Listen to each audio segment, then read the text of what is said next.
Yes, sis. Who's this little one? What's Hey, who's that? that? She doesn't have a name yet. No way, it's a new puppy. Yeah, Maritza's taking care of her, but man, I really like her. She's so cute. Mm, And the owners actually bought her from Argentina to wow. then sell here, and they haven't been able to sell her yet. Well, looks like it looks, you know what they say, dog owners look like dogs and dogs look like their Dude, dog owners. She's listen, fucking cute, bud. she's freaking cute, but little Frenchie, so much energy, and she's really good. But her ears are way bigger than mine, so we're not really a match. Oh, bad. Oh, man, she's so cute. Frenchies are such great little dogs, eh? Yeah, they are cool. And she doesn't make a noise. You know, sometimes Frenchies they breathe so heavy and hard that they're like a Yeah. tractor. Yeah. Oh, bud. That's so cute, man. Anyway, Lion.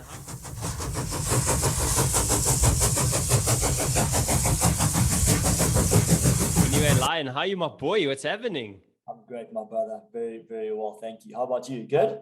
Yeah, very good, bud. Very good. It's so funny, bud. You can probably check. I got like this mark here. Yeah, you got a big jaw. No, I haven't got a job.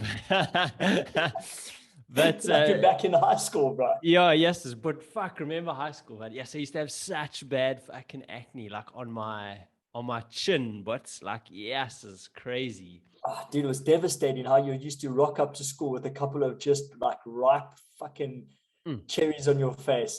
Just the worst.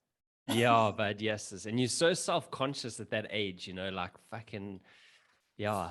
I don't know if I ever told you. I mean, I'll get back onto something just now, but like, I was so self-conscious at one point in high school. Like, I didn't used to go to break, but I would wait outside like the next lesson, because I didn't want to be like I just didn't want to fucking people to see the sort of zits and pimples on my flipping chin. But I was like, I would like literally break time would come, and I'd stay outside the next class, and I would eat my samis and just kind of like hang about there.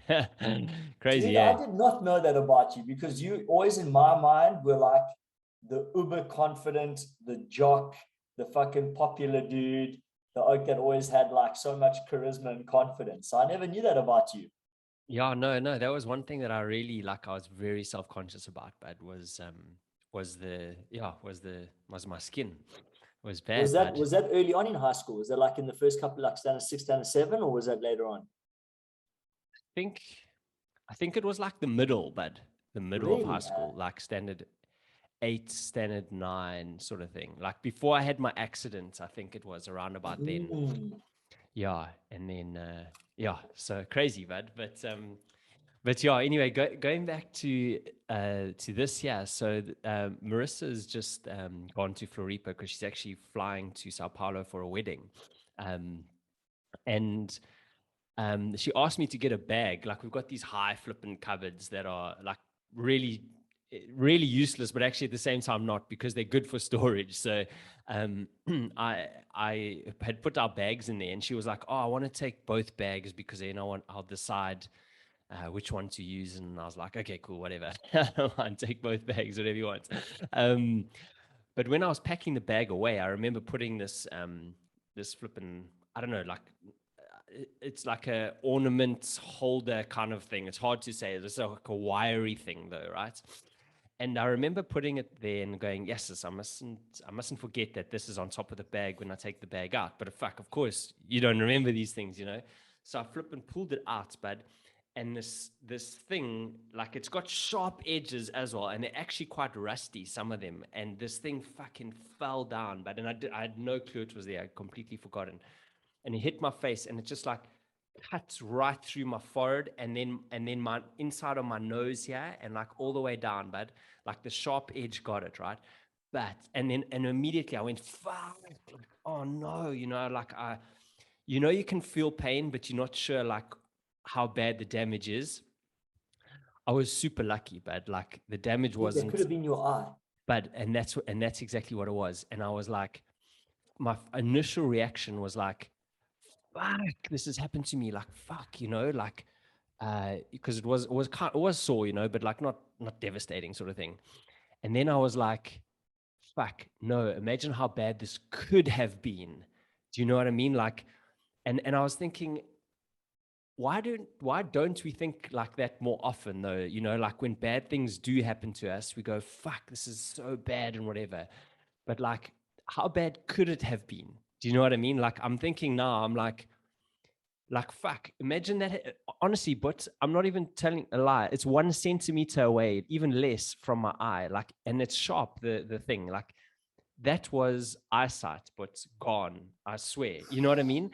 And I was like, Yassi, fuck, actually, someone is looking after me today. Thank you. You know what I mean? Or something, whatever. Caused it to go where it went and not like a millimeter or like a centimeter further, you know, like. And I was like, yes, today's actually a lucky day, not an unlucky day. Do you know what I mean? Dude, there we go. An instant flip in how you perceive the situation. Yeah. Mm, So good. So really it was a little like reminder, a little lesson, like, hey, slow down, be mm. present. Because that's when things happen, right? When you like, Yeah, distracted and you're just like doing things without actually being there and present and remembering something yeah. that you actually consciously made a note of also, right? Yeah, exactly. I mean, to be honest, I wasn't like in a rush or anything, you know, like I thought I was actually quite calm, like taking it out, you know, but the thing is, I just fucking forgot that I'd put it there, which is also so stupid, you know. So it's another reminder, think about your future self. You're not going to remember what you think you're going to remember, you know, like, so just remember, just like, you know, just be present in that moment, you know, when you're placing something somewhere or doing something that if you need this in the future, is it going to be safe? Like, you know, how I take it out or whatever the story is. Mm, But, but yeah, I was just, the main thing was about like thinking how you actually are lucky and not unlucky in certain situations. yes. Wow. Yeah, like, yes, I mean, I could Hmm. only imagine, but like I would be fuck, I'd have to go to the hospital and shit, and then you know, like Marissa would, like, who knows about her wedding and all this sort of stuff, and I'm like, fuck, yes, I'm lucky. So it's just crazy how also it's a perception thing is amazing, isn't it? But so lucky. So lucky. Brother, yeah, I mean, I think of like a million stories where that has actually happened, Totally. and just how lucky that we are to have come this far. But I've been doing a lot of yoga recently, brother, and I've never been into yoga really. Like we were forced to teach it on board ships, and I did it begrudgingly, and I always used to like, you know, I never really took it seriously. And because I think my body was so uncomfortable in terms of the movement, and I was always so tight and not Mm. flexible, and because it was so against what I'd always trained my body to do. But recently, I've really been getting into it. And last night, she said something which was really cool. She was like, you've come this far by yourself, brother. Like, you've made it this far. And I was like, fuck, that's actually something to just give yourself a little hug for and go, you come into this world, we've danced, we've learned, we've fought, we've been injured, we've made mistakes, we've created stuff, we've made friendships, we've broken friendships, we've done it all, but like all the way up until for 40 years, bud. Yeah. And this loosely ties into what you're talking about now, but it's like, man, we're constantly working this stuff out for ourselves, and these little happenings and things like this cut in your face, and you suddenly realizing like, hey, actually, you know what, shit could have been far worse. Yeah. But we're lucky to have our health and still be completely able-bodied, and we still have our like, but if you just had to wake up this morning and be thankful for just the fact that our bodies are working properly, Mm. like that alone should give you so much fuel to be happy for or with. Yeah. Yeah. You know what I think that's a good lesson for, but is like people are so forgetful actually, like in terms of what they've achieved and what they've done in their lives, you know, and we're constantly trying to strive and compare ourselves to other people and you know, like just achieve more sort of thing. But like you said, actually the fact that we've got to where we've got, not us as in you and me, but all of us, you know, is an achievement within itself, because life is tough, and no doubt every single person in the world has gone through some flippin' lank, difficult moments, and you've come out on the other side, and that's something to be proud of, and I always think it's important to still remember what you've done in your life, to what you've gone through, and not enough people actually do that, because it is quite fulfilling. And I always think like writing your own story, like as in like your life story, is such a empowering thing to do. You don't do it like in an arrogant way whatsoever, but you just do it in a way, you just write about yourself and what you've done, and the things that you've done. And then you actually realize, yes, you've actually had a pretty good life. What's there to be upset about? You know what I mean? I would say that's more like most people could write their story and go, yes, I actually feel quite proud. It's well done. You know what I mean? Well done to you, Gareth. I'm going to take a moment to appreciate you, bud, and your life and your experience. And well done, brother. Well done for getting to where you are right now, in this moment, right here, talking to me. This is the first and the last time that we will have this exact conversation. Yeah. In this exact moment. And thank you, bud. Thank you for all the things that we've shared together. And then just the fact that you are holding space as a human being together with all the rest of us, bro. Yeah, but well, I mean, I appreciate that, but and that means a lot. It's always difficult to take a compliment. I don't know. I think we're the type of guys that struggle a little bit with that, and but I really appreciate that. But you as well. Actually, it was interesting because when you were saying that whole thing about like look where we are now, I was like thinking, yes, just think about yourself, for example. Like here you are, this young oak, and you go to London like after you've studied, and then you're like, fuck, what, I want to go to America and I work on ships, and you're young, but I don't know what, 23, like I don't even know the age, like young, bud. And here you are, wet behind the ears, literally, and you go, cool, let's go to America, and look at you now, but 17 years later, you bloody still there, and like you went there with a backpack, and now you've made a career. You've got like, you've got 2 careers there, you know what I mean? Like, and you've just made a life for yourself like that. Once again, that's such a good reminder, and it's so nice to see that, isn't it? So nice to see that in your buddies, and like still here you are, same oak, same good energy, smiling, fucking being a good person, and people love that. So back at you, bud. Seriously, like, we've had each other's back a lot, but I also think that's really cool, like, and it means more than anything in the world, like this relationship and friendship. But I'm fucking so stoked, that it's still going so strong. It really is awesome, bud. Power, brother, man, that really gave me a rush of energy, bud. And but it's just so fucking reassuring sometimes to remember that we're not alone in this game, We aren't. None of us are ever alone. It's weird. I don't know if I ever told you the story, but I had this experience once just before I actually moved to London. I think it was either before I moved to London or before I went out on ships. It was one of the two, but I was back home in South Africa and I went to Mozambique with my mom's brother, that uncle that always goes to Mozambique spearfishing and whatever. And it was one of those trips. And I remember one of the afternoons taking a walk by myself, and Mozambique, there's nothing, but it's just open, expansive dunes and beaches for as far as you can see, like zero humanity.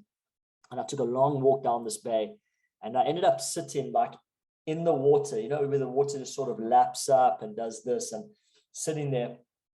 And I lay back and I looked up at the sky, but I had this, consciousness talk to me and go, you're about to go out into the world. You're about to take this adventure. You're leaving home. You're leaving all the people that you know. Just remember, whenever you feel lonely, to remember this moment, that you are never alone. Like, we've never been alone.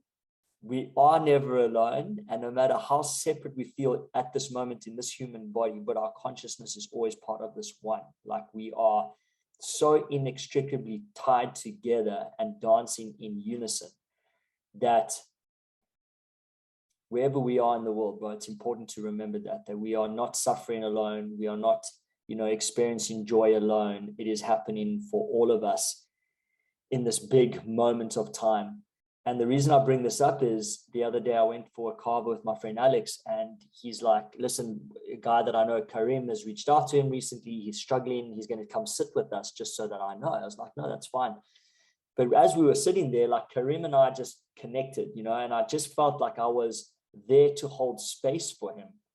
And Bud, you could see like, this guy is in a deep, dark, like depression. He's really struggling at the moment. And he just like locked into me, and I was like, okay, I'm just going to be present and listen and just hold space.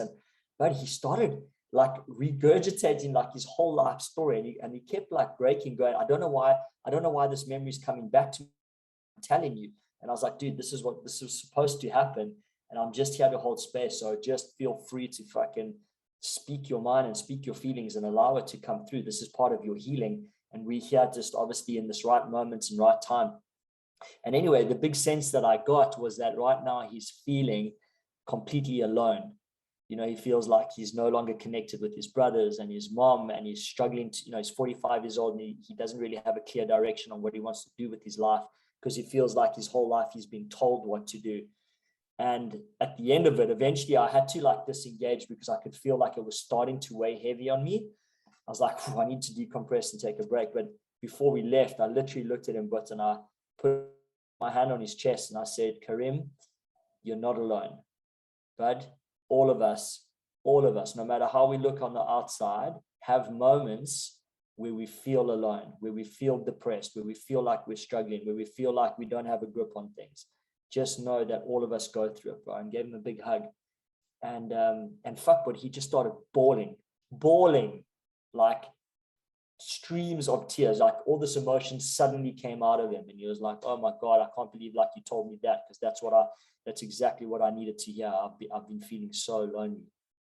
Wow. Yeah, but see, man. Well, but I mean, there are lots of people that are feeling like that, like now, like very lonely, I think, and then and this is what is really cool about you, but is that he felt comfortable in your presence, a complete stranger, right?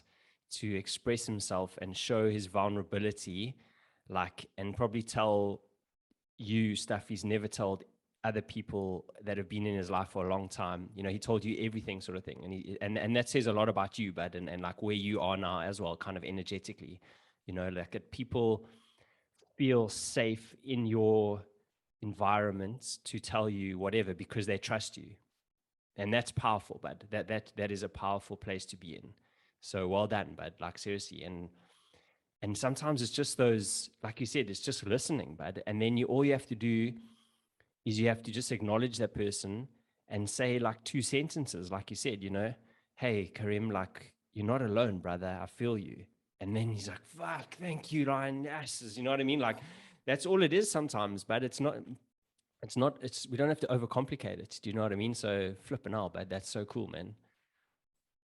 Yeah, bud. And it goes back to that whole concept of as we start to unpack the stories and the narratives from our whole upbringing, because that's what we did, right? We started off this fresh, like human energetic being, and then we started to get loading the software from our parents and our peers and our teachers and our experiences, and then we start to carry this heaviness, right? Mm-hmm. And now the journey, I think, for you and I, and for so many people around the world, we're starting to learn to like unpack and lighten our load again and start to come back to our natural vibration, which is peace and love and creativity and what have you. And as each of us start to do that for ourselves, we then create that space for other people to come into and unpack some of their heaviness so that they can get lighter. So really, we help each other heal. And it does start with healing yourself, bud. But I must say, I think you helped me the most over the last year and a half, especially while we were coaching each other, but to start that unpacking and start to, dive deep and start to feel comfortable sharing my feelings and my stories and my experiences with you, which was the process. And now we start to see the ripple effect. Exactly. With the people that we come into contact with. Yes, yeah, bud, exactly. How's this, right? And this is a great segue, actually, because I wanted to tell you about this. For me, one of the most special moments that I would say is like just in my life, happened this week. So we have a family call once a month, like all with our family all around the world, right? And the last one we had, um, my uncle and I I mean, we try and avoid talking all things COVID, right? But somehow it just gets there sometimes, you know what I mean? Um, and we were just talking about certain things, and then I was like, I started mentioning stuff around like ivermectin, and then he flippin' lost it, right? He was like, "You conspiracy theorist, blah blah blah," and I was like, "Well, not really. I mean, it's been around 40 years. I'm not. I used it. Like, I'm not. It's not. This is not really conspiracy. Like, there's lots of people talking about this, right? Anyway, so he flippin' lost the plot, right? Hung up on the call, and I was like, "Yo, like crazy. This is 70-year-old man, okay?" Wow.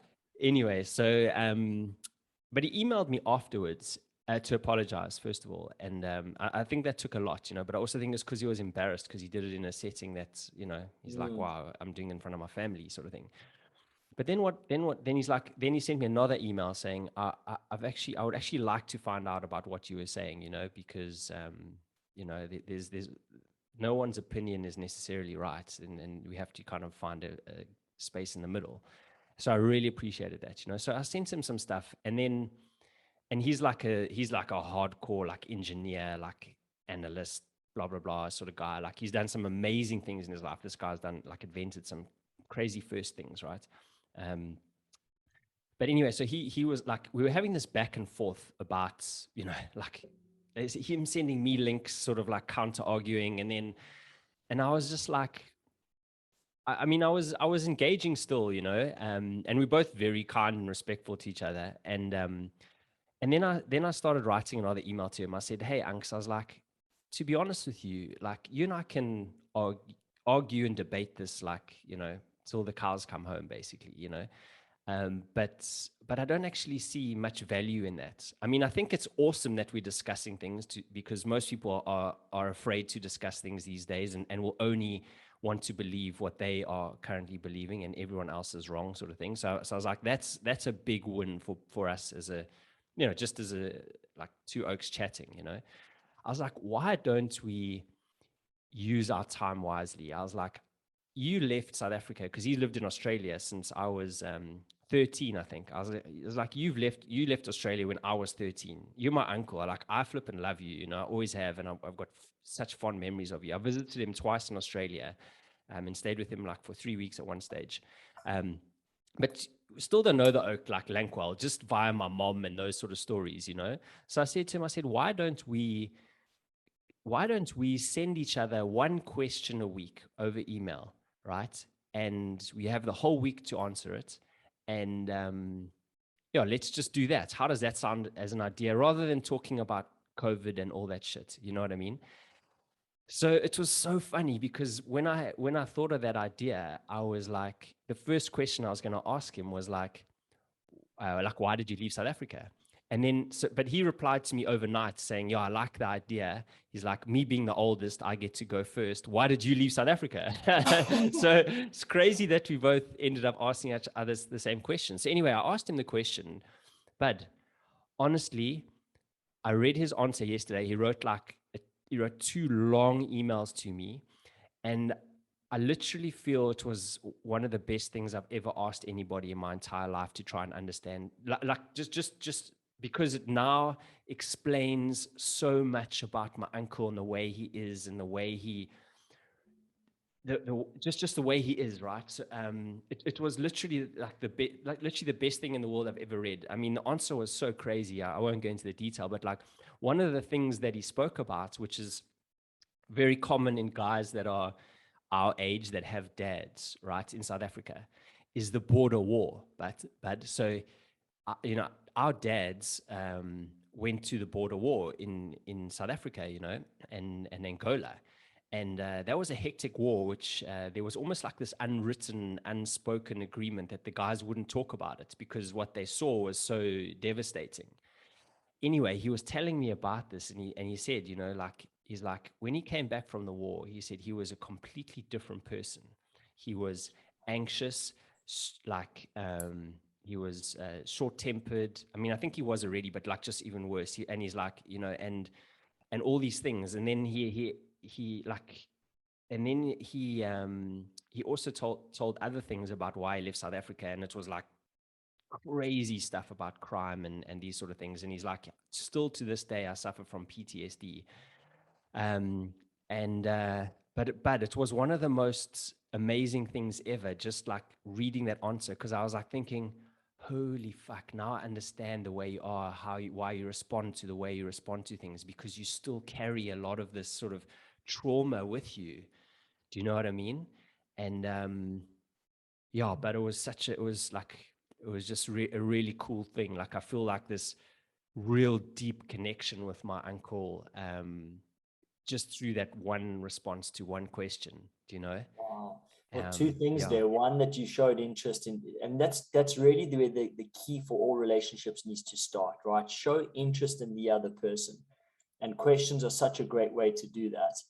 And then for him to actually take the time to really unpack, he got some healing from that, because he got to reflect and actually think about his reasons. So it was super healing for him, for sure.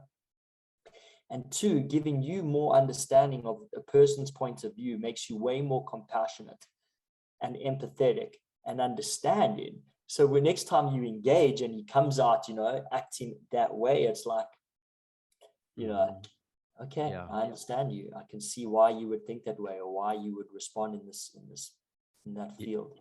Fuck, man, it's amazing, bud. And it just takes that bit of time and attention with each other to go to those deeper places. Totally, bud. And it's interesting because I did email him afterwards. Like I need to process what he's written, because it was quite a hectic answer, like a lot of the other stuff that he wrote about. And I said that I was like, wow, I'm sorry if I actually feel sorry that I asked the question, because I mean, it might have brought up some sort of like trauma in many ways, And then he responded, he's like, look, it was a difficult question to answer, and it did bring up some things, but at the same time, you're actually really helping me to sort of gather my thoughts on this. And he's like, I actually feel like I want to write more now about that, and I want to share it with my kids and grandkids. And I was like, boom. I was like, that's exactly what you should do, because I doubt your son, my cousin, and the other cousins probably even know this stuff, and that would then make their relationship as well. They would be like, fuck, dad, I didn't know this about you, like, and it would just make certain things for them easier to maybe stomach, and understand their dad that little bit more. So there's so many good things that have come out of it. But actually, the one really cool thing which I want to do. So if only I'd started this in January, right? But we started it now. But like, what I'm going to do for Christmas, because there's still probably, what, I don't know, 12 or whatever weeks till Christmas, or what's it, September, October, November, December, 16 weeks till Christmas. So like, for Christmas, what I want to do is I want to get all these questions that we have and the answers, and then make like a PDF book, and send it to him for Christmas, and go, this is you and me, and this is what we've been chatting about this year. And just like, I think it's just something cool, But imagine you have that for a whole year with somebody that you make this agreement, and then at the end of the year, you give them this PDF, and you go, yeah, this is you and me. This is what we've discussed and unpacked this year. It's pretty cool, eh? Dude, that is so, so cool. Talk about a beautiful memoirs, bro. Yeah. Yeah. Yeah, it's amazing what you can actually do, like, just with something so simple, like one question a week, cool, one email back and forth, and you sit down, you say, cool, I'm going to spend an hour and I'm going to write it like a nice, proper, thorough answer. And yeah, it doesn't take much, to just sort of help heal yourself and understand other people. Have you started unpacking your reasons for leaving? Yeah, I mean, to be honest with you, I don't think there's like any like major reasons, besides the fact that I don't know, like I didn't really know what to do after school, if I'm totally honest with you, and I felt a little bit like all you guys kind of felt like it seemed like you knew what you wanted to do, and I didn't necessarily get great marks that I probably needed to study what I thought what I wanted to study. And so getting entry for those things into universities wasn't even an option. And I was like, okay, well, I'm just gonna fucking take a year off then and see what happens, you know. I think there was more there, but also think there was more like subconscious stuff there that I still need to unpack a little bit, you know, like family structure, things not 100% great at home. Yeah, so yeah, but I don't know if that was in that moment that's why I made the decision. But I do need to sit down more and write about it, you know.